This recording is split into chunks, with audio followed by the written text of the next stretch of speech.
Hello and welcome to what game week 14, Shane. Don't even know what game week it is. It's coming around that quickly at the moment. With the double pivot, I'm FPL Discomfort Kieran, joined by Shane, FPL Veteran, who has literally finished work, realised that he's been doing the time difference in reverse when he's been suggesting times Yeah. to me. So for those of you who were here patiently waiting with me earlier whilst we waited to hear back from him, thanks for having a little chat in the comments beforehand. But either way, we're grateful that you managed to find time to join us, Shane. I think both you and I have had to sort of scramble things together, try and get something out. So we are going to say it by 8:30 UK time. We Yeah. want to be done. We want to be finished. But look, first of all, Shane, how are you? How is your week going? Yeah, it's good. It's good. Like you said there, Kieran. Thank you for all the people in the chat that stuck around. Apologies of my tardiness.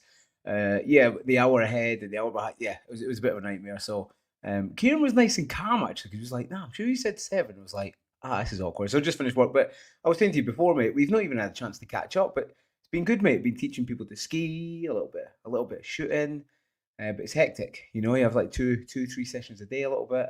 But it's good. It's enjoyable, mate. And yeah, hey, do you know what? I'm actually excited. We're in a midweek, and it's game week 14. I feel like in the groove now of FBL. Do you know what I mean? Like we're in the doldrums, mate. And this is where it matters, Kieran. And this is what we're here for, aren't we? We're here to make it simpler for the audience, sprinkle a little bit of banter in there, and you might, Kieran, you might get a good piece of advice. I said might. It could be soon, but at least once a night. You know what I mean? But yeah, it's plenty in chat, mate. Colin, Sparta, Colm, Maliki, Paul, Eddie. Oh, they're all in there, mate. They're all in there. So thanks for joining. But no, it's been good, Kieran, and it's good to see you, mate. It's good to see you. It's good to see you too. And look, we can start off with it. Well, look, we'll click through the first slide. First of all, I don't know how many subscribers this says that we have, but at the moment we seem to be gaining a couple, losing a couple. So look, either way, we're grateful for those of you that are around. We're not really one of those numbers things, but it would be awesome if people kept clicking that subscribe and sharing things. I was looking when I was putting things together, Shane, and we'll come on to teams in a Yeah. bit, but you've got a pretty decent rank now. Two of us combined, we have to be up there, right? We have to be. Well, I was thinking that we must be. Do you know what I'm going to say? It. I'm going to say it. We're the joint. Well, not the joint, but we're the what? The pod, top ranked pod. Should we say it? Nah, I'm saying it. I'm saying it. We're the top ranked pod. I could be wrong, but I mean, what are you up to now? You're Well, we'll high, come on mate. to it in a second, but like first of all, I kind of want Yeah. to skip ahead, right? Because before we come on to our teams, I think first of all, like look, you saw it, right? I threw a lot of shade out there just before the deadline. Thursday, a little bit bored at work, might have been Shade. Is that what Tuesday. you call it, Kieran? Shade. Well, I mean, we were that's talking about yeah. it. We were talking about it on the podcast, Uh, right? Like people were taking out teams that were decent for teams that were on poor form, yeah. and bringing in the likes of Brentford, bringing in the likes of Villa less so, right? But Man United, ignoring Man United, but like Liverpool, City, no one scoring goals outside of Haaland, and Wolves should have scored. Wolves deserve to score. Wolves 100%. could have won that game. Phil Foden in the dying seconds turns it into a haul for Man City. Yeah. And the other players that people bought in on a free hit, Thiago, I own him. Cody Gakpo, I own him. We both So do, yeah. like I was fine with it. But that Phil like we've both done well. We both got a green arrow, as I put in the title. We both managed a green arrow despite not using a free hit. But we were so close to glory. And I've got to say, I've not actually received too much slack. One person was complimenting his score. I've asked him to join the show because congratulated him on getting a green like us. He was muted on my account. I only saw it on our joint X account.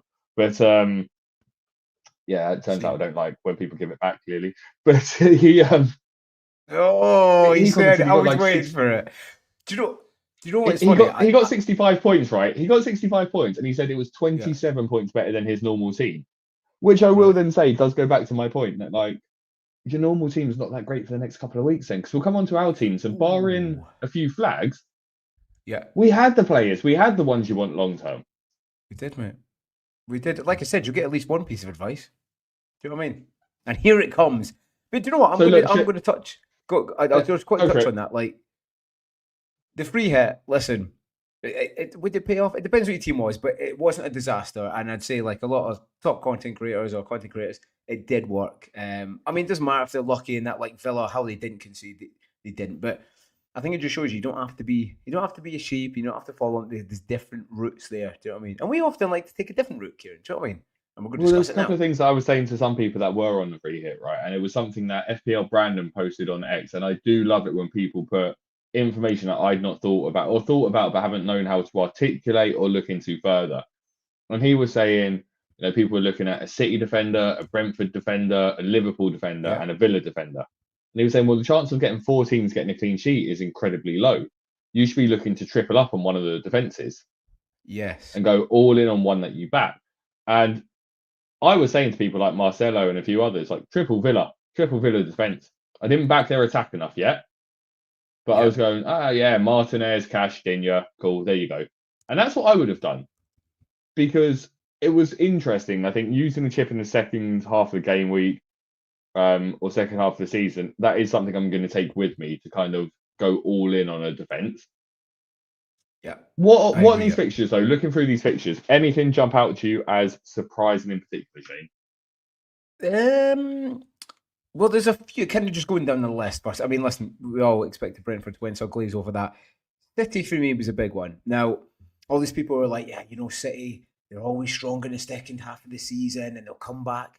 Okay, they're not too far behind Arsenal, but if at home you're going to concede 2 goals to Leeds, and one of them is Dominic Calvert-Lewin, who, by the way, if you've not seen the goal, they literally passed the ball to him, and you think they can win the title, another thing coming.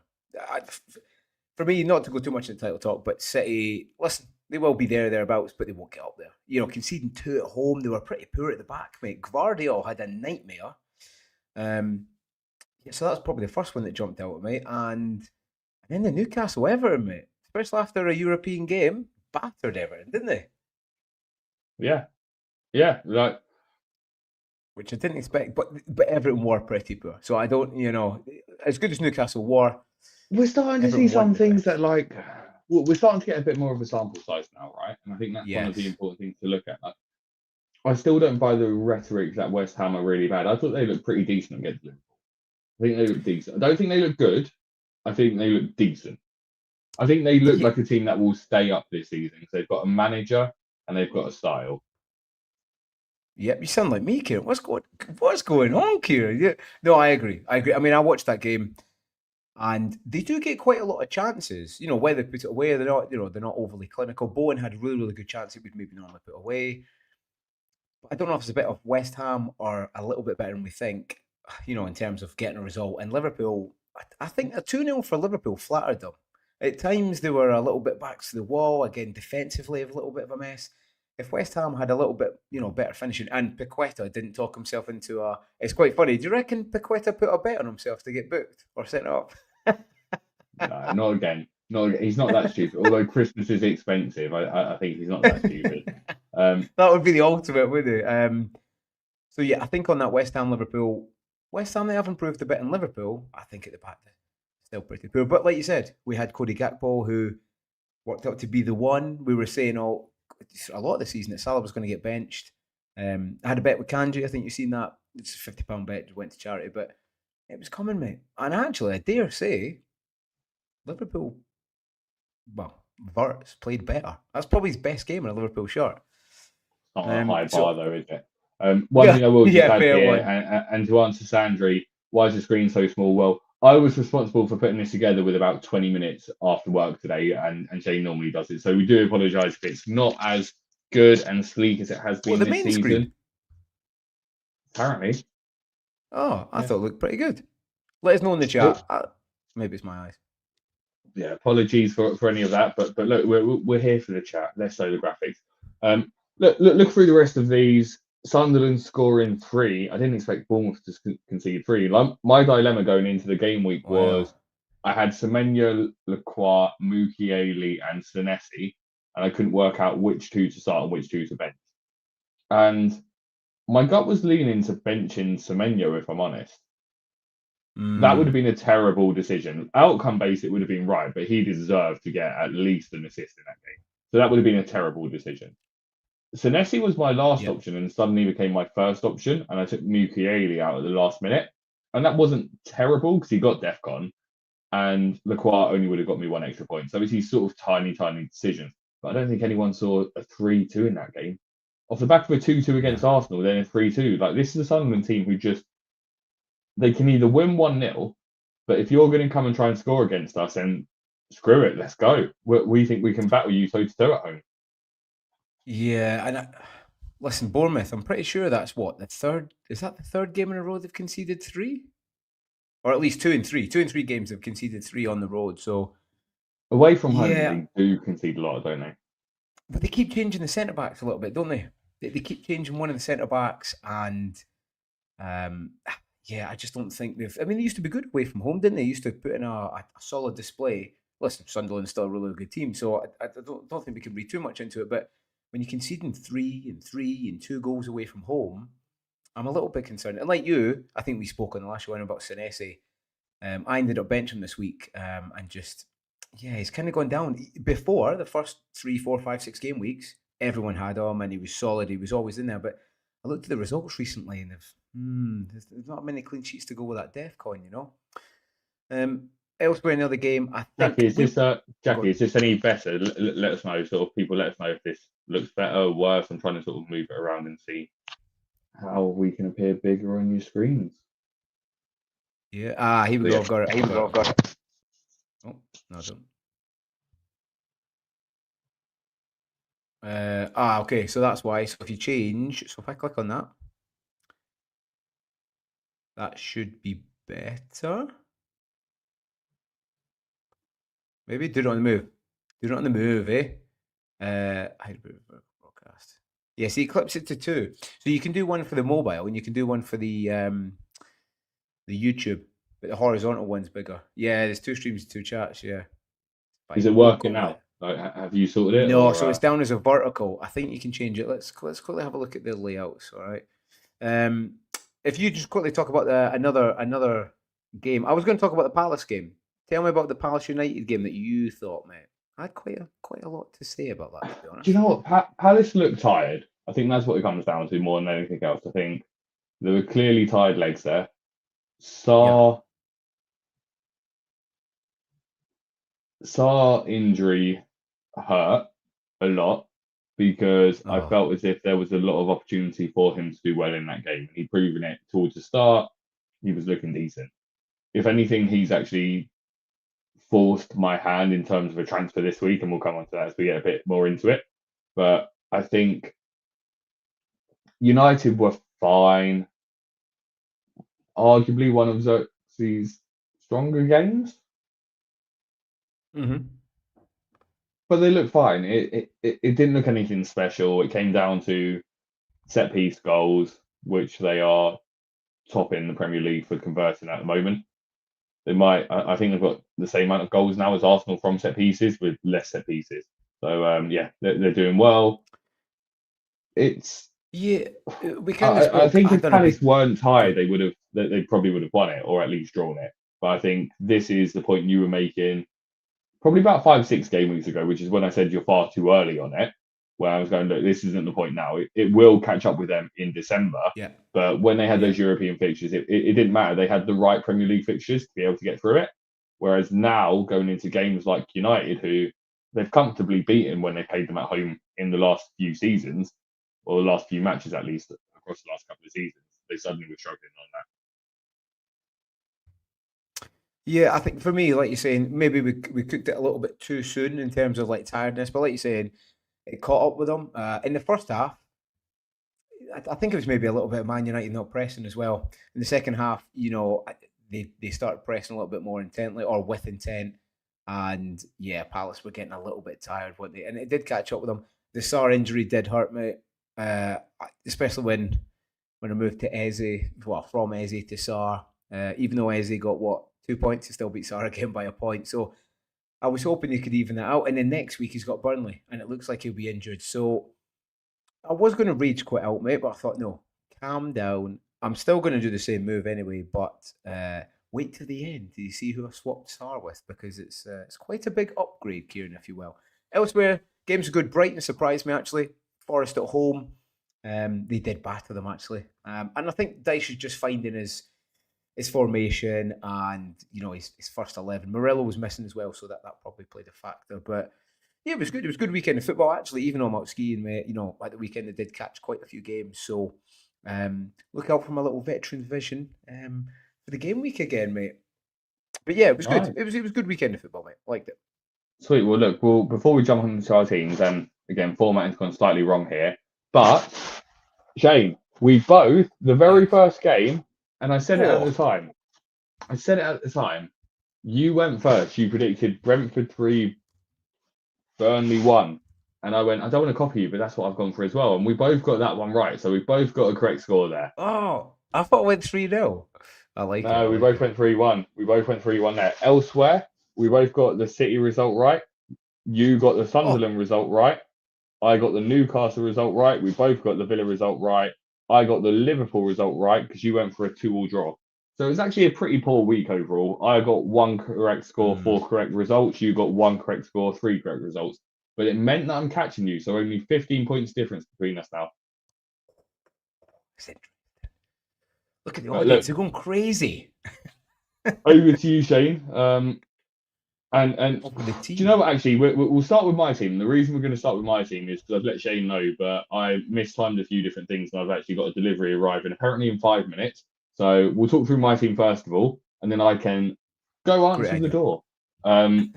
Look, how was it? I kind of spoke through it, right? The transfer I made this week was I took out Gabriel finally, and when we were saying waiting for the right player, took him out, brought in Nico O'Reilly. Did what he needed to, got 3 points, or 4 points, got his assist. Petrovic and Senesi clearly didn't get their clean sheet. So Senesi just getting a 2-pointer there. Munoz did nothing in that game, so probably should have started Lacroix over him, but I'm always going for the upside between those two Palace boys, always in those kind of games. Cody Gakpo saved the game week with his 14-pointer. Solskjaer did nothing, and again, he's a bit of a regret that I bought him when I did, because that was the Eze transfer last week. So whilst Eze did nothing this week, it felt like a good week for Solskjaer. He's still got another 2 weeks in my team before I need to worry about him. So give him those 2 fixtures. Semenyo looks similar. Semenyo should have scored more points. He's got a couple of fixtures. He's not going to AFCON. I'm now at the stage where every move I'm making is to do with my game week 17 bench boost plan. And Semenyo is perfect for game week 17 bench boost. And so is Senesi. So despite Senesi missing 1 game, that's great. The one thing I got away with, if anything, is I was convinced Munoz was going to get booked and therefore missed the easy fixture coming up before the fixture run. You texted me that, didn't you? If he had, then I'd be in a lot of trouble. Same as if Sobsolai picked up his 4th yellow card. I probably would have been looking at wildcarding in a short period if that had happened. With the wildcard still in hand, I would have been going, what am I going to do? I'm not taking a hit when we're about to get 5 transfers in 5 days' time. So, yeah, Semenyo didn't do much. Saka got his assist. It could have been more. It should have been more. He could have got that winning goal, and we didn't really touch upon it. But Arsenal were poor by their standards. They were poor against 10 men. They were poor. It was definitely a red card. I think we could clearly cope without Gabriel or Saliba, but the 2 combined was a lot of pressure on the new centre-back pairing of Mosquera and Hincapié. I think we were punished at set pieces there. So not too concerned. Saliba should be back, I think, by the weekend at the latest. There's no point to rushing back for the Brentford game necessarily. Sarr, we've already touched upon, 30-minute sub. Thiago had him for a number of weeks now, so happy with him. And then Haaland doing nothing like everyone else thought. And then on the bench was Dubravka, Mukiele, Lacroix, Mark Gui. So, look, I realised actually, I don't know if you use Peter's FPL team, but I saw it on above average when they were showing their team. And actually, I quite like how this displays because it shows 3 goals, 3 assists, 6 bonus. So it kind of highlights the best of my team there. No DEFCON highlighted from that, and I think that's because only Senesi got DEFCON. I'm going to hand it over to you though, Shane. So to your team. Timing. Perfect timing. Right, chat. Help me along. Yeah, Kieran's Hello. team was good. He's just going to get his shot Hello in. In fact, let's just touch on Kieran's team, chat. All right, help me out. I think it's quite good. I mean, we've got Gakpo, Thiago. We've both got them. We actually don't really speak much, me and Kieran, about for the game week, which is it's pretty mad because obviously we do a pod together, but because we're very very busy just now, we don't really discuss moves. But we have 1, 2, 3, 4, 5, 6, 7, 8, 9, 10, 11 players together, and we've kind of morphed. I think because we're probably going both to bench boost. He's thinking about 17. I'm thinking about 16 or 19. I don't know. I've not made my mind up yet. We'll have to see. But I don't mind his team. I mean, look, he's up to 19,500. So absolutely fantastic. Still number one content creator. And actually, hopefully, me and Kieran are the number one pod, the number one ranked FPL pod. I'm going to go out and say it. I think we are. Number one ranked pod. Tune into FPL Double Pivot. Give us a like, give us a subscribe, all that good stuff. Yeah, his team, I don't think it's too bad. I think the Senesi, I benched Senesi before. You come in to see my team in a second. But yeah, it's not bad. He was unlucky with Senesi. Senesi could have had more. And Sar, we know what Sar's like. The only one I don't like in his team, actually, is Soboslai. Never got the pick. Never liked it. I really, really didn't. He is a 10, but in that Liverpool squad, Wirtz was playing the other day and actually looked really, really good. When he's got the freedom to roam, Wirtz, he is good. And I've been thinking about maybe getting him a team at some point, which is crazy. I know. But yeah, the eye test, it does matter. It does matter a lot. Colm said, have we had any more news on Thiago? He was seen leaving the ground on crutches. Yeah, I heard that, but I've not seen any stills or anything, so I'm not sure. Funnily enough, let's come on to my team. I mean, I had Thiago as well. I mean, that'll obviously affect if we play him this weekend or not. Rogers let me down, and yeah, elsewhere, I was just saying there, Kieran. Elsewhere, it was a bit of a mixed week. Gakpo and Thiago probably propped me up. O'Reilly could have had a haul. We both got O'Reilly. He could have had an absolute, and he should have. Conceding to Leeds at home is poor. They were really, really poor. Vicario, keepers wise, I never like making a keeper substitution or a transfer, sorry, and I think I'm going to have to make one because Spurs can't keep clean sheet, and seemingly neither can Bournemouth. So I might take a -4 with bench boost in mind, same as you. I'm kind of building towards that. So I've got one eye on players that are going to do well just now, and one eye on bench boost. I'm trying to combine them as much as I can without affecting the That overall your team. last remaining chip, the bench boost. That's my last one, mate. Yeah, do you know we didn't speak about it actually, but Reinders point dodged again. I watched the game, and he was more forward than Haaland on a few occasions. He had a good few shots, and yeah, he was in good positions. It just didn't work out for him. But yeah, I think I might hold him. We'll come to the teams at the end, but I think I might hold him. Elsewhere, if we can get a green arrow, especially you, Kieran, at your rank up to 19,500, that's the good thing. You know what I mean? We continue the green arrows, and I feel like I said this the last few weeks here, and we're making the right decisions generally. Take Ezzy out of the equation. We're making the right decisions at the right time, and I'm feeling in the groove. Do you know what I mean? I feel like we're above the wave, or we're riding the wave, if you will. So yeah, it wasn't a bad Only week for us both, mate. the one thing that's not in our title this week, and we have to relinquish, is I'm no longer the unofficial top ranked FPL content creator. I got a green Oh, arrow, who but I'm is? not now. FPL Aya, which or Era. Oh, okay, yeah. I spoke to him before. Yeah, nice guy. Yeah, What is he's it actually close having it. though? I think there's about 13 points in it, but he's top 10k now. He's Does he have 9k Foden? something. Oh yeah, he free hit. You He must free have hit, right? Foden. Ah, okay, yeah. Well, the points are so close, man. It's one weekend, but Do you know, I have to just give before credit to go like on. some free hit people, at this moment. So Yeah. I was having back and forth banter with a few people, and one of them, as from Black Box, he free hit, Oh, do you? and yeah, I feel a bit bad for him because he's the kind of manager who he moved away from the template, but he also moved away from the wrong reasons or the right reasons. He was going to go Isaac and Cody Gakpo, I've seen that. and Yeah. and then he changed after Slot's press conference. He changed it to Salah What did he go to? and Sobstalai. So like Oh, he a actually double took those dagger. variants punt. He went for those ones, and instead he got punished for it. And you've got to give credit to people when they do go slightly against the template, copied everything else. But I think Yeah. at his rank, he's had a rough start to the season. So he had to take those kind of risks. He probably should have taken a few more because he was another one of the examples of had 4 different teams for his defense.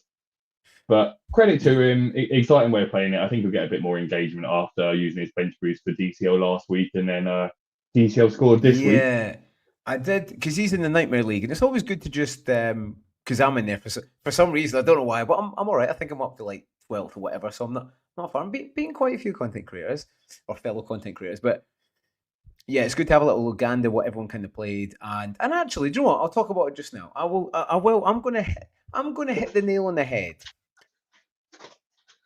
People are like, "What? Don't say it." The amount of content creators, and I'm going to say it, that are flat out copying each other is pretty poor. Oh, here we go. Yeah, you could make this on the FPL Veteran. Yeah, I didn't have one plan, but yeah, content creators, the amount that copied each other, in my opinion, is pretty poor form. Now there is. I'm not going to name them. All right, there's a few individuals, and there always is, right? The seasons are a little bit harder now, isn't it? We have to watch a little bit more football now. The data's not coming through all the time, and that's what I love. That's what I love about football. But listen, when you have exactly the same team as another content creator, I just feel like it's a little bit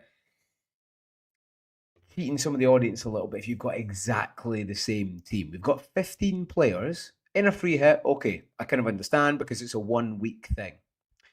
But for the majority, if you've got 14 players, 13 players the same, they're in the cocoon, they're in the shell, they're in the bubble, and we're breaking out from that, Kieran, and that's where we make our best decisions. I think not in that fear zone, not compounded by that and worried about what we're going to do. We trust a little bit of eye test, we trust a bit of data, we chuck that all together, and that's what you get. You get 19,500 like you, mate. So It's yeah, also an that was kind of interesting one like though. my Like, vision. I do get your point, and I was looking at in the content creators leagues, right? That those who did well had Foden, those who didn't have Doku. Those who did really well had Dango, those who didn't had Sharda, right? And I think the reality is, if you actually look at the game week, I agree with a lot of what you're saying.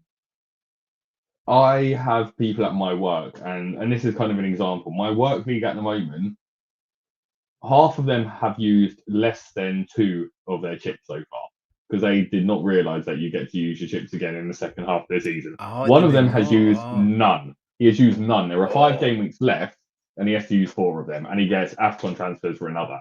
So he's actually in a good position without realizing it. Um, that's kind of the level of the average person. We're all pretty engaged. Now, one of Yeah. them, he's forgotten to do his team 3, 4 times. Bottom of the league at work. Start of the season was ahead of me and was like, "Oh, I thought you're good at this." I'm like, "Hang on, it's been 1 week, mate. Just chill, calmer, calmer." So I reminded him on Thursday. I was like, I won't name names, but I said, "You want a free hit this week?" And he threw together a team. He watches no content. Clearly, he watches no content. And his Yeah. team had Martinez, Cash, Collins, O'Reilly, Salah, Gakpo, Dango, Thiago, Haaland, Matessa. So he actually did better. And he only had one player different than some of them there. He had Utara over Yeah. Sharda, and he had Yeah. Matessa over another midfielder.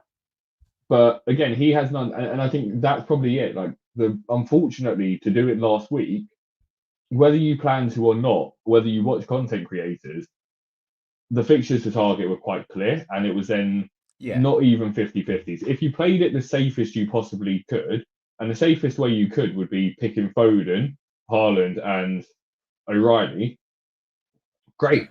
I personally would have gone rogue and done worse. I would have picked Shirky over Foden, and I would have suffered.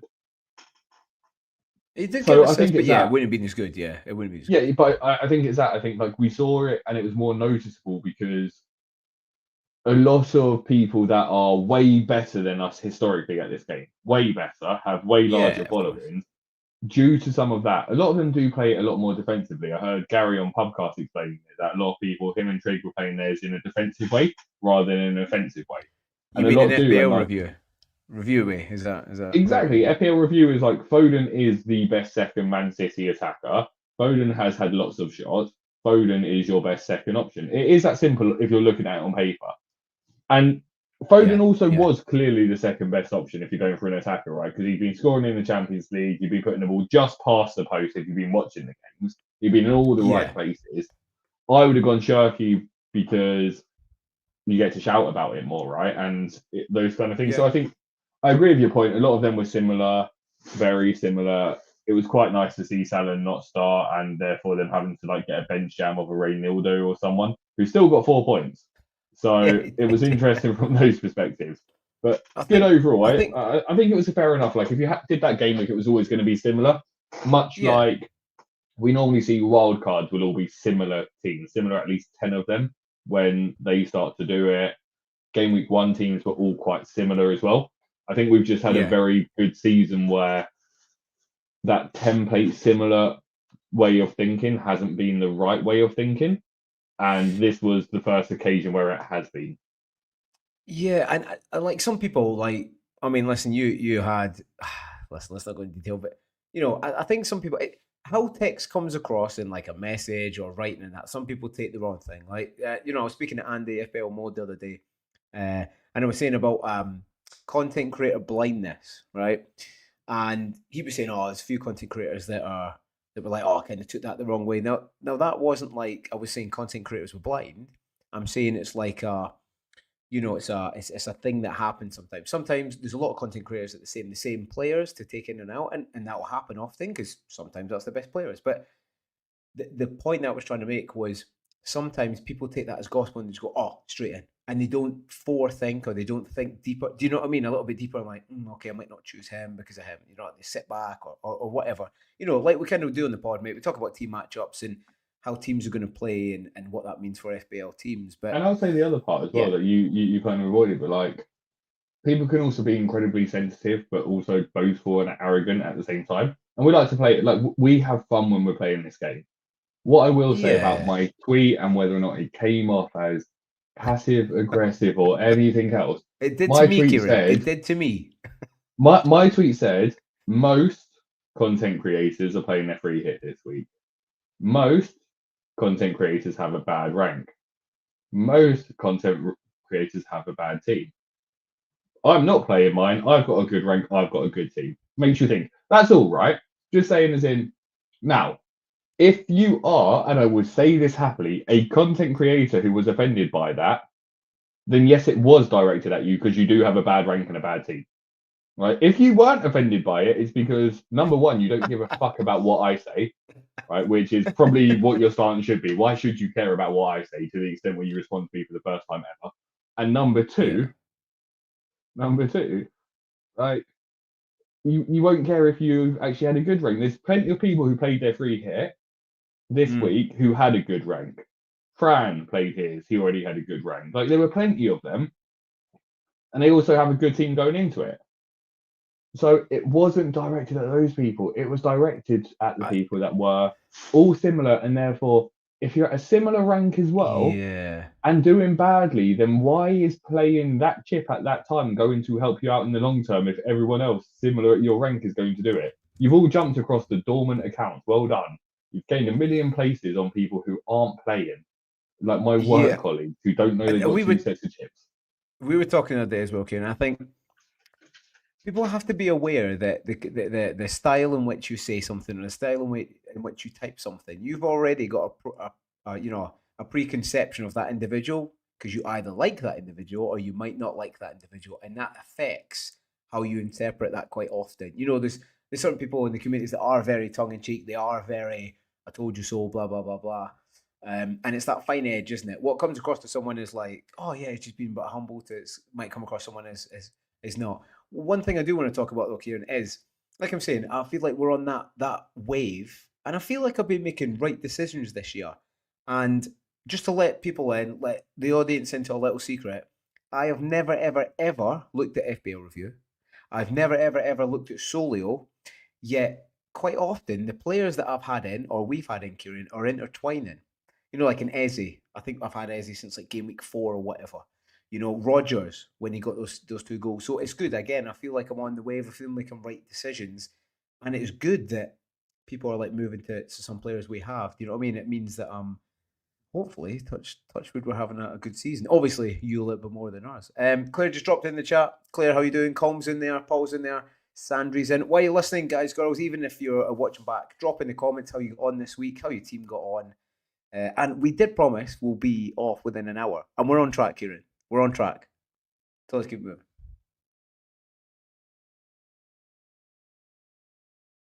Oh, see, we're on track, and then Kieran's gone mute.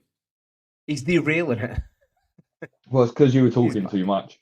I was trying to move it. I was trying to move it on earlier, and then realised I was muted. Yeah, like talking about moving on. I was fortunate to, I've got a couple of players who are here who are on 4 yellow cards, and I thought at that point, this was shared in a WhatsApp group that I'm in, and it's on your favourite website, Fantasy Football Scout, who we're not sponsored by, but hello, we will be if you'd like us to. Hi. They are good. Yeah, they are good. It's the best one. But they've got the yellow card tracker on there, and just having a quick look through it, there are a lot of highly owned players on this, right? Calafiori, 4 yellow cards. Chada, who a lot of people maybe bought in for the fixture run, is on 4 yellows. Munoz is on them. Soboslai is on them. Donnarumma, surprisingly, is on them. Yeah, Jack I did is on see them that, as well. yeah. So, yeah, I think we're at that point, right, where the yellow cards are stacking up, and we're at busy fixtures where those lazy tackles are coming in. That I think also you want to keep a semi-eye on players who are on 3 yellow cards as well when you're making some of your transfer decisions.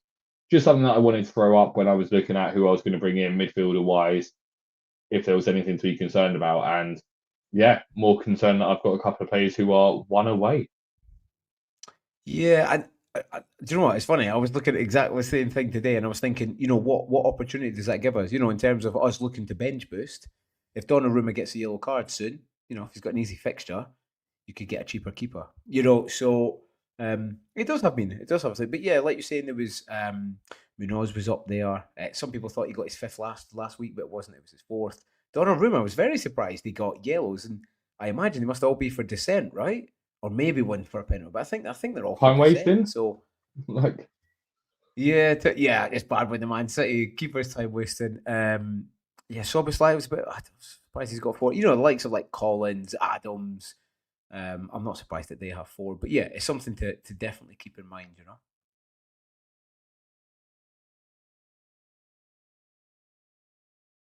Oh, he's gone off again.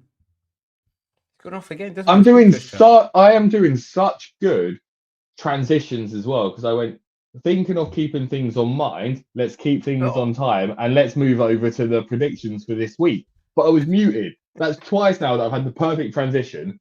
But because I'm having a little bit of my dinner and a quick chew here and there, I'm muting myself and not unmuting. So look, we'll kick off with you, Shane. 6 o'clock deadline tomorrow. But 2 games to kick us off. But the first one, Bournemouth versus Everton. Oh, and play along with in chat. Chat with us. It's always good to hear. Happy's in the chat. Good to see you, mate. Play along with us. Bournemouth, Everton. Do you know what? Bournemouth started going down on my little estimations a bit. I mean, obviously a little bit more away from home. They are a little bit more solid in the setup at home. I think this is a game that both teams need to steady the ship a little bit, especially Everton getting battered 4-1 and Bournemouth conceding 3. So I think it's going to be tight. And it could actually go either way. I'm probably going to go. I'm going to cop out a bit. I'm going to go for a draw, and I'm going to go for. Do you know what? I'm doing it. I'm going for a Desi. Straight out the gate, mate. Desi. 2-2. I've done it. Geddy's in the chat. Good to see you, big man. 2-2, mate. Little Desi straight out the backs. Cool. Just writing all the mate. It's quite a difficult one, that. There. That is a difficult one. It is. What world do I see Everton scoring 2 goals? I guess that's kind of the challenge for me. I think Bournemouth are a lot safer defensively at home than they are away from home. Yeah. And I think they're better attacking. Maybe not attacking, maybe they score the same amount at home. They did concede a couple to West Ham, though, didn't they? And who's got a better attack, West Ham or Everton? Probably still West Ham. I'm going to go with a 2-0 Bournemouth. I'm gonna, go with what I 2-0. want for my FPL team. Let that influence me a little bit, because why not? We're at quick fixture turnaround, so something's gonna have to influence me on this. All right, I'll jump over to Fulham versus City, and this is a weird one, right? Fulham got that Ooh, that away win finally. They finally got that they away win, did. Shane, and they're very good at home. Like Arsenal barely beat them. They drew with Liverpool.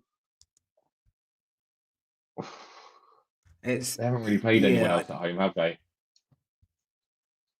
Mm, No, I mean they are. We know they're fairly solid in their setup, and City they're still not ticking along as nicely as we thought. And they're still, it's going to be a tough for them to break down, and it's going to be on Pep's selection. I think Pep's sometimes it just goes a bit rogue. Sometimes, to be honest, mate, well, that's it. It depends on who he does go for. I think they'll end up getting like a last minute winner again. So I'm going to go with a 2-1 City. a 2-1 City. Actually, I don't think Fulham will score. I think it will be tight. They'll go 1-0 or 2-0. The thing is, though, what do we know? City are bad at the back. Well, they're not bad, but they're not. They're definitely not good at the back. I think he does shore it up a little bit, though. I go for 2-0 Fulham. They've still got a bit of a championship squad. They really do. And yeah, I mean, when you got the likes of Calvin Bassey as your centre back and Anderson, who's kind of gone, he's up against Haaland. He's still looking for his 100th goal. Didn't get it against Leeds. Yeah, I think he gets it here. I'm going to go for 2-0, mate. 2-0 City. Colm's in here. So well done, Colm, for your first away win. He said Oh, in every fact, Fulham Colm supporter just. knows Haaland will get his 100th Premier League goal. Yeah. Eddie Just thinks agreed. it'll be 1-1. Jackie thinks it'll be 1-1. Andrew thinks Uh, 2-1 City. Sandri 3-0. And Hippie is going uh, 2-1. I And mean, just a everyone's side got note, it if you tight. are asking us questions about your team, we are starring it. You don't need to keep asking it. We'll come to it at the end of the show if we've got time. We'll get it in. No worries. Back to me. Back to me. Newcastle Spurs tomorrow, 8:15 or 9 my time. I don't know. I don't know. I mean, Newcastle came off European. They looked really good against Everton, but Everton were in a little bit disarray in the first half, and it was 4-0 in the first half. And yeah, the fans weren't happy to go into comment saying, "I'm coming across Dunfermline to give you a slap, Championship side." Hey, Dunfermline in Championship, mate. There's nothing wrong with that, Cobb. There's nothing wrong with that, mate. Yeah, Newcastle Spurs. Listen, Spurs have been dropping the ball since about game week 3 when they beat City, and it's kind of gone down from there. They did have the best away record until Arsenal battered them, but they didn't really play anyone I know apart from City. So I think Newcastle a little bit like United, Man United, a little bit of one game away from reverting back. It's a tough. Do you know? I looked at the fixtures this week here, and there's a lot of really, really, really difficult games. I think it'll be close because I think Spurs are going to set up a little bit more defensively. He needs to steady the ship. He can't keep conceding that amount of goals. However, it's at St James's Park. They seem to get the rub of the green. They especially get most of the decisions from all the games that I've watched. I'm going to go for a 2-1, mate. Newcastle 2-1. Just edge it. It could go anyway, though. I'm not. It's difficult, isn't it? These games this week are really, really difficult. Most of them. It's a funny one, right? Because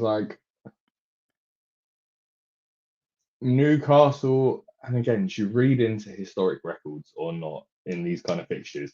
I do a bit. Part, I part do of a me bit. does, I always look at them. right? I think some teams are. I think some teams and fan bases believe it, and therefore it rubs on the players to an extent from a psychological perspective. Well, Yeah. Newcastle have battered Spurs 4-0 and 6-1 when they've played them at home, and they've won the last two after that as well, 2-1 and 2-0. So Mm. yeah, I just think Spurs are on a poor run of form. Could be another defeat now, and it's a tough one, and they do let in quite a few goals at the moment. Like losing 2-1 on the weekend was unacceptable for Spurs. I think Newcastle can kind of Yeah. push things home. I think this could be, the PSG Spurs game. where Yeah. Spurs attacked and just got torn apart. I think we could be looking at something similar here. So I'm going to double your score, Shane. I'm going to go 4-2. A little 4-2. I think in terms of players, mate, I Voldemade scored a really well taken goal this weekend, but for me, he's a bit of a luxury player. There's a lot of instances where he should score and he doesn't. He's not that clinical, though he does get some nice looking goals, if you get what I mean. However, Spurs, see, every week when I do my notes, I do my eye test notes, I always write Spurs cannot defend across, and they can't. So I think he could be a problem for them. I think Romero being out, I think he is out for this game. Danzo, in my opinion, mate, he's just I don't think he suits the Premier League. I don't think he's that good a player, mate. I really, really don't. And sometimes Van de Ven can go a bit walkies, can't he? He's I either get the vibe he's having an electric game where he scores 2 goals, an absolute demon at the back, or he's pretty poor. And last week he wasn't the best, mate. But yeah, it was a good game to round it off. Right, it's back to you, isn't it?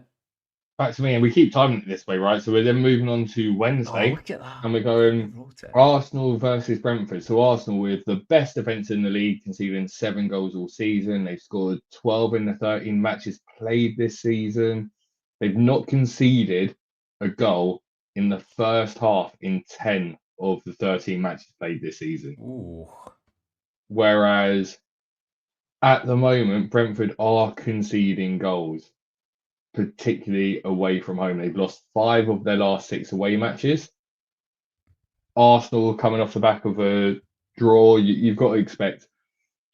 Even Chelsea, right? Chelsea, Bayern Munich, both those teams had one clear goal scoring chance and they scored it. Teams aren't getting more than one against Arsenal, and you've got to score it. Brentford, is Thiago injured or not? That will be kind of the question. Can he do much against Arsenal? Will it be Hincapié and Mosquera? In which case, I think he can be quite physical with them and might have some joy. Arsenal could concede again if it's that pairing, but I think they win either way, and I think they score 3 in the process. I'm going to back my boys and go with a 3-0 victory. Do you know what I was saying to one of my other Arsenal fans the other day? I was like, Marino, but this is the kind of game Marino scores in last week, and he did, and he is class. For me, listen, Brentford are a lot better than what we thought when they are a lot better than some people thought. Kieran, if Thiago plays, it's going to be quite close. There'll be 1 goal in it. They could even get. I honestly think they could get a draw if Thiago plays. And I'm not kind of bigging up saying that Arsenal are, they got a fantastic defence, but they kind of groove with Brentford a little bit. And Arsenal, I know, is Saliba going to be out as well midweek? I imagine he will be, right? Probably, yeah. You probably think so. So it puts a little bit more pressure on that new centre back pairing. They're still good players. They're still very, very good players. But I just feel like if Thiago plays, Brentford are pretty good in the attack. I was toying with 1-1, but I think Arsenal will just shade it. I think Saka needs to start coming in a little bit more. I think he needs to be doing a little bit more, Saka. I've been watching him, and he's been megging players, and he's been doing all the nice fancy stuff.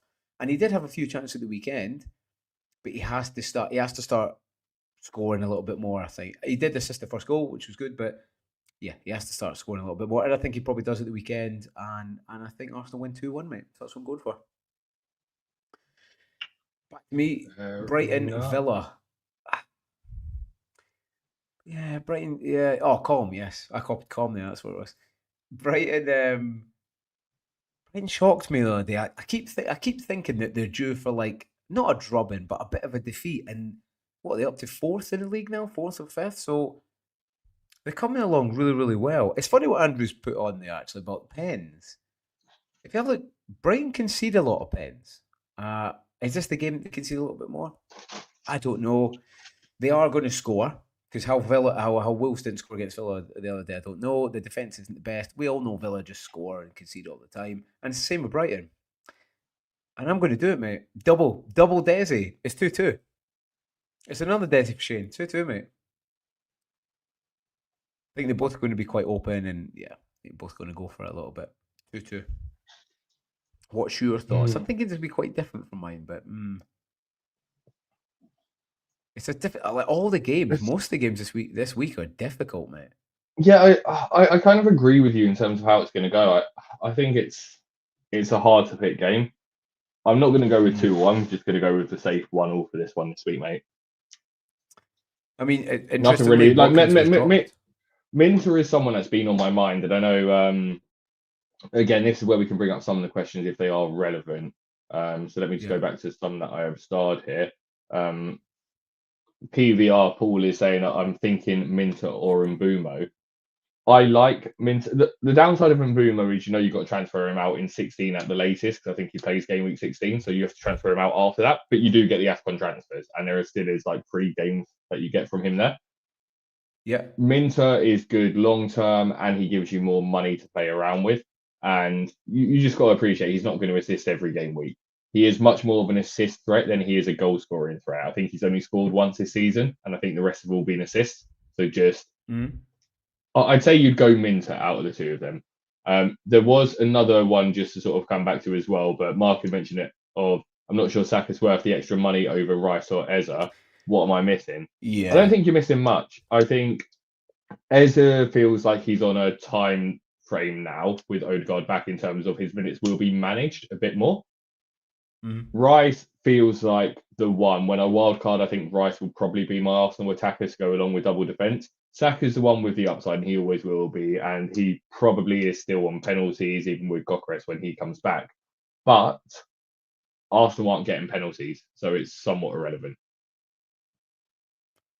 So Yeah. it'd be Rice for I me. have thought that, I have thought, and interestingly enough, I'm going to make a move where it takes someone who's a little bit cheap and someone who's a little bit more expensive. But yeah, so I need to start seeing stuff from Saka, and I don't mean in terms, like I said there, he's looking good, he's mega players, and he's doing the right showy stuff. But I need to start seeing goals. If not, he is expected. I have thought about taking him out, mate. But Yeah, right, keeping it back yeah, on track so we can rattle through this and get onto it. So Burnley v Palace, we've got a few more games to go through, Shane. So we'll do these ones a bit quicker. Burnley Palace, yep, I think Palace. I'm just hoping they get a clean sheet here. I think it'll be a boring game. I think they don't have much on the attack. I think Nketiah will most definitely start. I think it could be a 1-all, but I think I'm going to just hope that on the push to get an equaliser, Burnley leave themselves a bit open and it finishes 2-0 to Palace. yeah. I mean, I've got double pass defence. I just there's something in me, mate, that it feels like Burnley's going to score. And I don't know if that's because I've got two Palace defenders and I'm like, oh, I bet they score. I don't know. I'm kind of torn between 2-0 and 2-1. I don't know. Keep it tight. They are getting a little bit tired now. They don't have long. They played the other day, and that's 3 games on the spin in a very, very short space of time. Palace don't score much, and Burnley a bit better at home. So I'm actually going to go for a 1-0 Crystal Palace, mate. Going to go for a really close and 1-0 Crystal Palace. Nice. You're now on to probably the most boring game of the game week: Wolves versus Forest. Oh, you say that. Wolves are definitely improving. I mean, that's not hard. It's a very, very low bar. They're still going down. They are, but Strand Larson is he's a little bit of an outlet for them, and he had a goal disallowed. Rightly disallowed because there was a player standing in the way. RS was standing in the way, but yeah, they should have scored against Villa the other day. Nottingham Forest, they're not quite in there. I did look at a while ago speaking about Anderson. He's becoming more involved. So actually, he's a player I'm looking at getting in this week if I'm going to do a double move and take a -4. In terms of how the game's going to go, Wolves surely have got to score soon. You would think they've got to score soon, but they're playing a Sean Dice Forest away from home. So I think though Wolves do score soon, I don't think it's in this fixture, and I think it's a fairly comfortable 3-0 for Forest. And in that 3-0, look out for a man called Milenkovic, a unit. I'm getting the vibes from him, mate. Yeah, so 3-0 Forest. We have a 2-0 from Colm, a 2-0 from Geddy, a 2-1 Forest from Jackie, a 3-1 from Sandri, and a 2-1 from Eddie. And we have a 0-0 from Kieran. I just think this is a drab game No, with. no. I agree with you. I think Dyche will set it up quite defensively to not concede. I think Wolves will probably dominate the game and there just won't be many chances for either team. I just think it'll be. Yeah. I hope I'm wrong. I hope it's not that case, but there's plenty of other games on during that time. So won't lose any sleep over it. Leeds v Chelsea, on the other hand, it does Mm. feel as if what are Chelsea going to be like without Caicedo for a whole game? Will Cole Palmer be back? That's going to be an interesting question. Will he get any minutes? Yeah. Will Liam Delap start? Will Mark Gruey get a start or some minutes in this game? Because it seems like a good game for him. Chelsea are decent. They're still one lost, I think, now in like 12 games. So You're doing well, doing mate. very, very well. I reckon I'm going to go with like a 2-1 Chelsea for this game.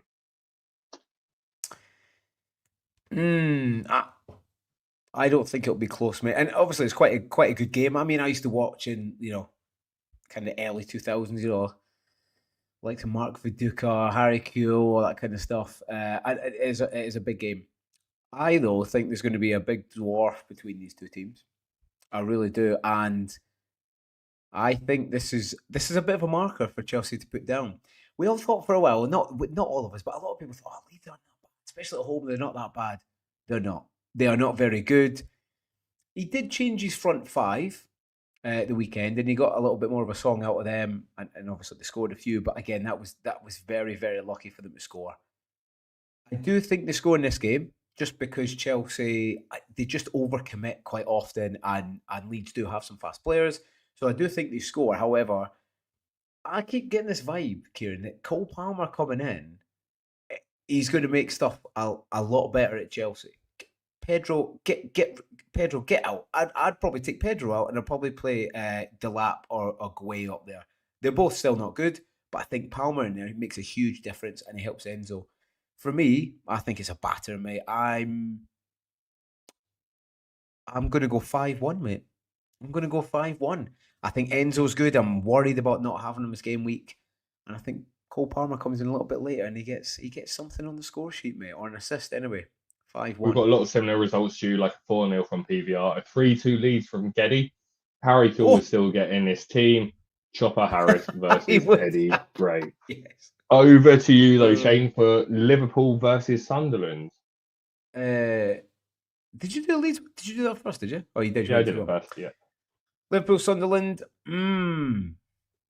It's difficult. I mean, listen, Anfield. It used to be a safe haven. Used to batter teams. It's going to be Sunderland away as well. And Liverpool still haven't recovered. Like I know they beat West Ham 2-0 the other day, but please watch the highlights. If West Ham had a little bit more creativity and they had 11 people on the pitch, I, I think I think they would have scored. And I think Sunderland score again. I really do. The question is, do Liverpool have enough?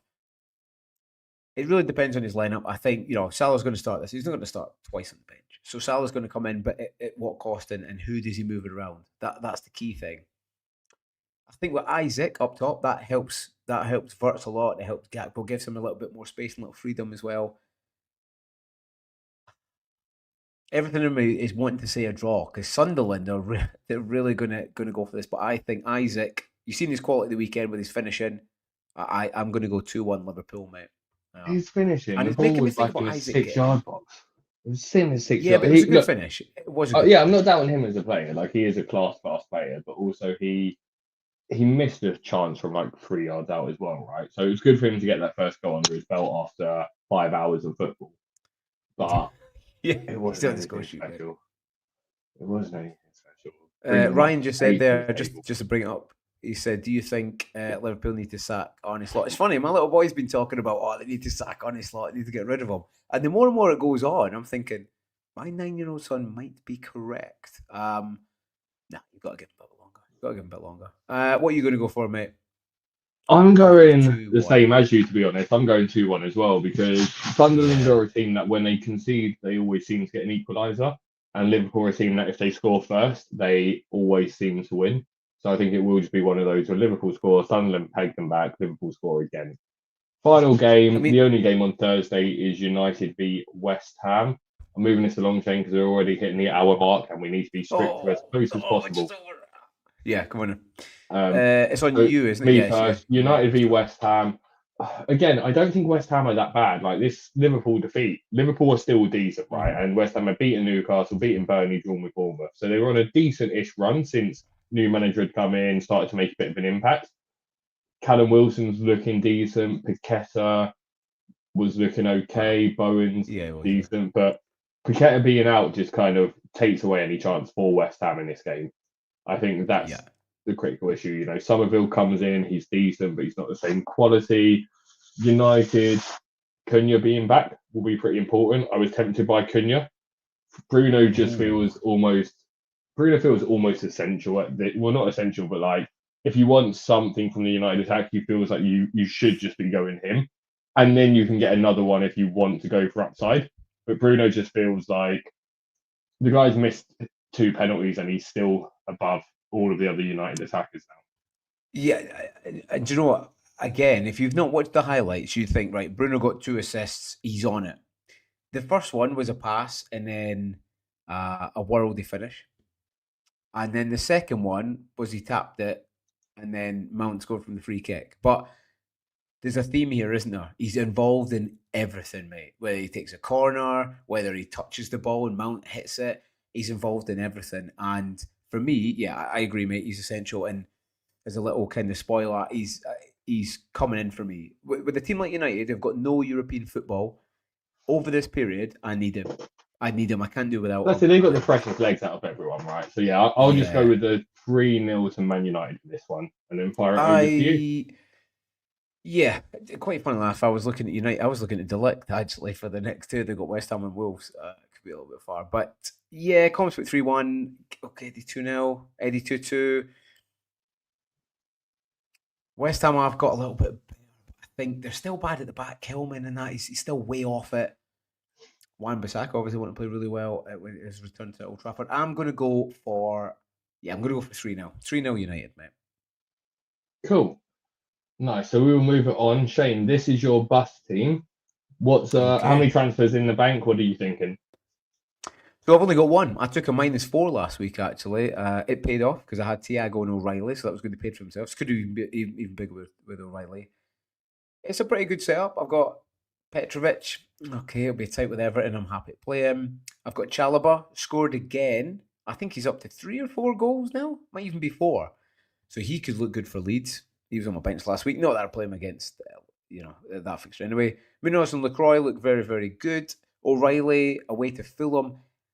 Listen, he might get benched. He might get benched for 1 point, but we've taken that risk, so he has to play. In midfield, we've got Rodgers, Saka, Sarr, Gakpo, and Reinders. And then up top is obviously Haaland. On the bench is Thiago, Senesi, Mark Guay, and Vicario.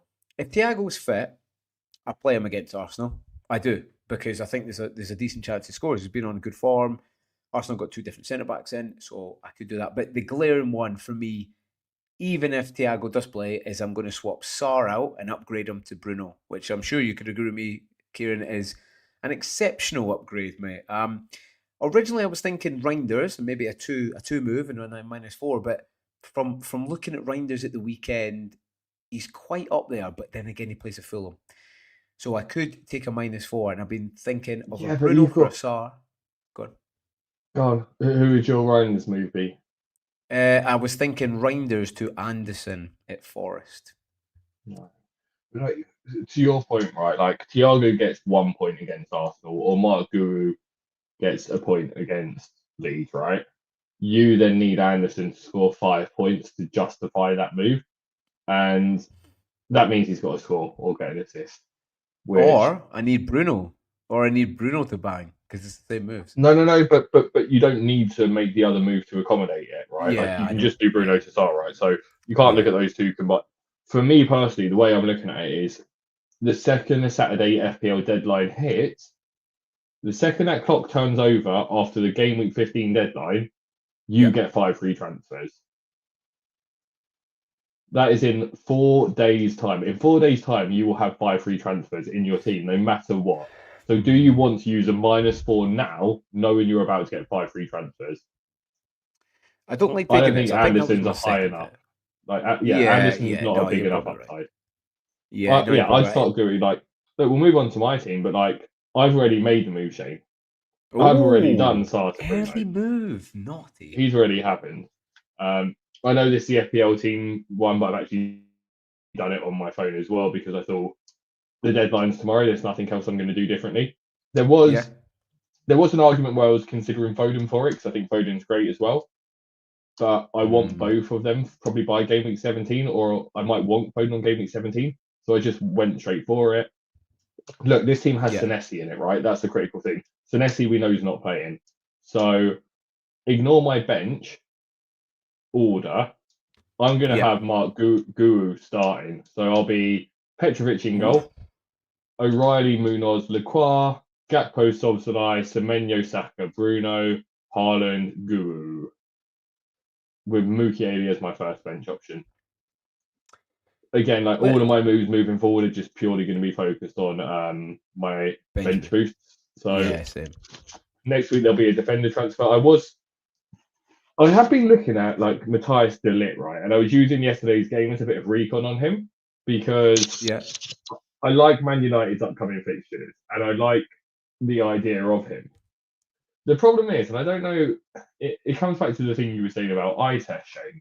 But I was watching every time Man United got a set piece, and he was nowhere near them, right? And I then was like, I wonder why he's not near them. So I started to look at him, and he ain't tall, is he? He's for a centre back. He's not very tall, Shane. Was he 5'11" or something, or 6? Well, he's. Let me have a look here, actually, Yeah, I don't because think he's I know that what he is in tall. centimeters. It's He's funny six you should foot say two, that. but he looks small. 6'2". Apparently, he's 189 centimeters. I don't buy that. I don't buy that. I'm not having it. It's funny because again this season we've I was saying when you were away getting your shopping, we don't, because we're really really busy. We don't tend to speak too much about transfers, but we have the same ideas. Like I was saying, De Ligt earlier in the show, you're now talking about De Ligt, which is good. But yeah, I don't know if I'm strong enough to bring him in against West Ham. Saying that though, West Ham are still poor at crosses. Look, we're going to rattle through some questions quickly Before, here. hold on, So Ken. please do. Yep. Go in the questions, but let's talk about captaincy because away to Fulham is a difficult game, and what we've seen is that midfield five. If you've got a mix of fantastic top FPL players and differentials that we've had, like Eze, Rogers, Foden, some people had at the weekend. Are you thinking about moving the captaincy off? Because I genuinely am. I am. Yeah, I might be going to Bruno for it. That was part of the Yeah, reason why I bought him in. I don't think I'd I'm be putting the thinking of it. captaincy armband on Cunha because I did it on Cunha in my free hit in game week 3, and Cunha went off after 30 minutes, and then Boomer and Bruno got the points. So Yeah. it's Bruno, it's Saka. There's even an argument for basically any of my midfielders could get the armband this week. I didn't even realise they're all at home and they all have good fixtures. Yeah, that's no, good. I'm always certainly going for one of my midfielders, Shane. I think we have to, because what we've seen is, and again, I'm not sure about Fulham because unfortunately, sorry, I'm calm. I do think there's some games where they could get battered, and City could turn it on. But from what we've seen so far with the data and a little bit of the eye test, Fulham are fairly strong at home. They don't tend to get battered. So if Bruno gets a sniff of anything, mate, if he gets an assist with a clean sheet, he's getting like max bonus. He gets anything. If he gets a goal and assist and DEFCON and it could be huge. And I'm kind of 70 or 75% going Bruno instead of Haaland. I really am, because Haaland has to score 2 to even match that. Do you know what I mean? I know he could do it, Right. but just moving on to the questions, though, Shane. I'm going to fire through them. I'm going to go first on a question, and I'll give you the next question. And you get 30 seconds maximum on the questions here, so we can be done in 5 minutes. For me, would you do a -4 to go O'Reilly for Senesi? Eddie, do me a favour here. Oh, hang on. Sorry.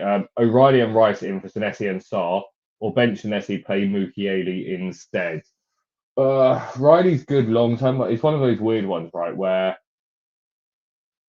I can see that paying off in both of those players in the couple of game weeks. Again, I don't like a -4. Mukiele feels like he'll get a 1-pointer because he'll probably concede 3 and get DEFCON against Liverpool. Shane has gone for a 2-1. I've gone for a 2-1, in which case he'd actually be getting a 2-pointer. So the question is, do you think O'Reilly can get 6 points in this fixture? And I'd argue, you know what? He probably can get a 6-pointer against Fulham. Do you think Rice can get better than 0 for Sarr or better than like a 6-pointer yeah, if he gets an assist in that game, he could be looking at it as well. So I think that is one of the examples where, yeah, I probably would do that, Eddie. The next question is for you, and it's from Paul, and it's who's the best 2 week punt? Mbumo, Gakpo, Minter, or Rice? I'm pretty confident on Gakpo, mate. You know, I've had him for quite a while, but even at the eye test yesterday, he was involved in the majority of stuff. Even at, Verts has changed position, Salah's not playing. There's a constant there, and it's Gakpo. So for me, over the other ones, and Buemo, he's going to come out. He could have a good game this weekend, but I'd probably rather go Bruno. Minter, I don't think he's got that high ceiling. And Rice, unless you're going to hold for the long term, I'm pretty set on Gakpo, mate. Cool. Sandra, I've tried to find the most recent one you put in here, but your team is Raya, Munoz, Cavadio, Richards, Anderson, Fernandez, Bruno G, Rice, Thiago, Haaland, Mateta.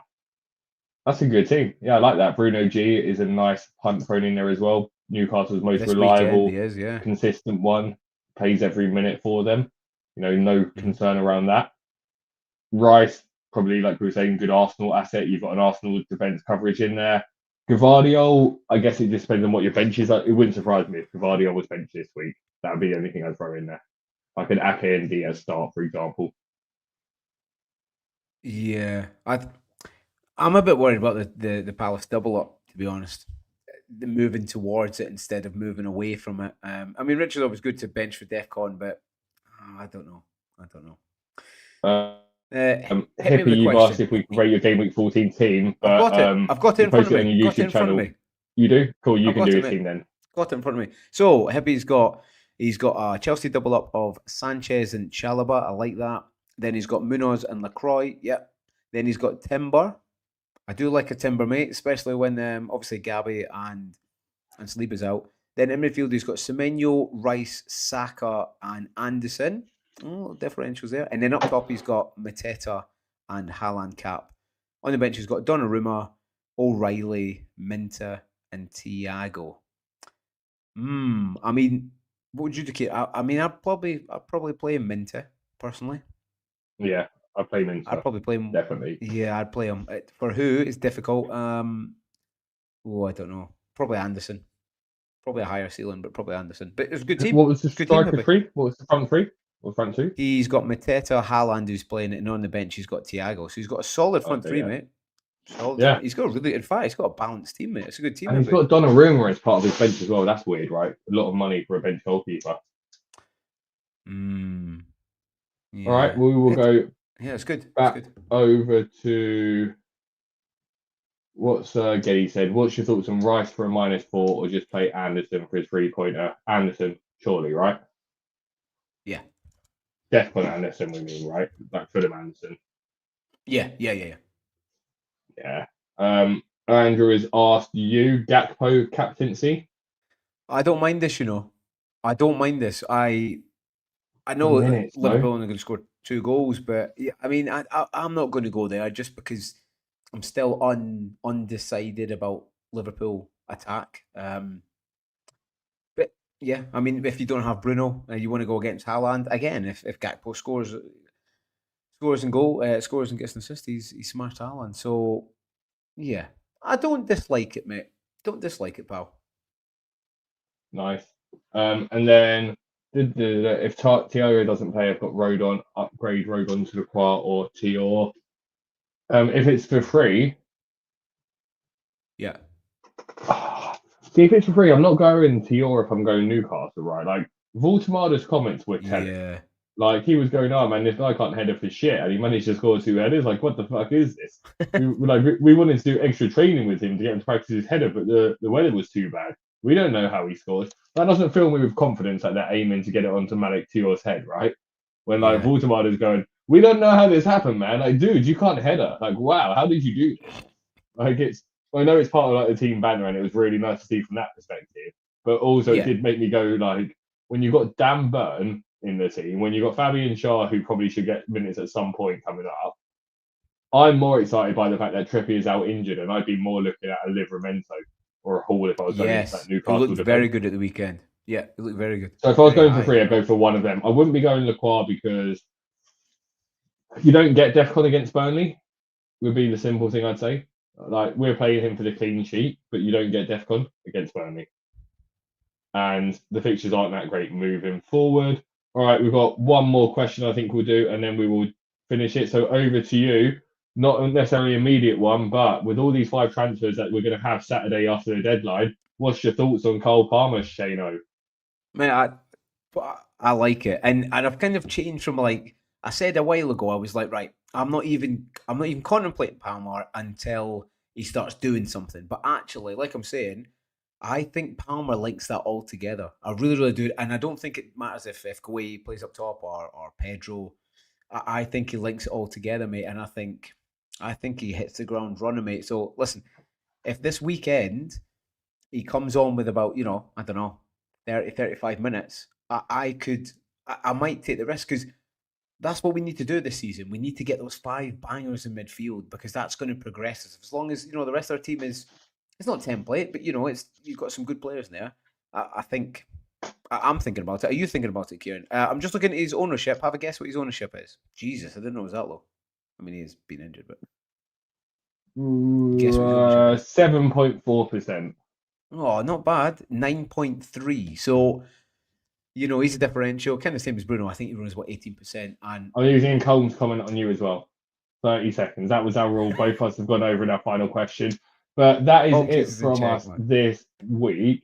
I will quickly answer this for Sammy. So, Sammy, look, you get 5 transfers in game week 16.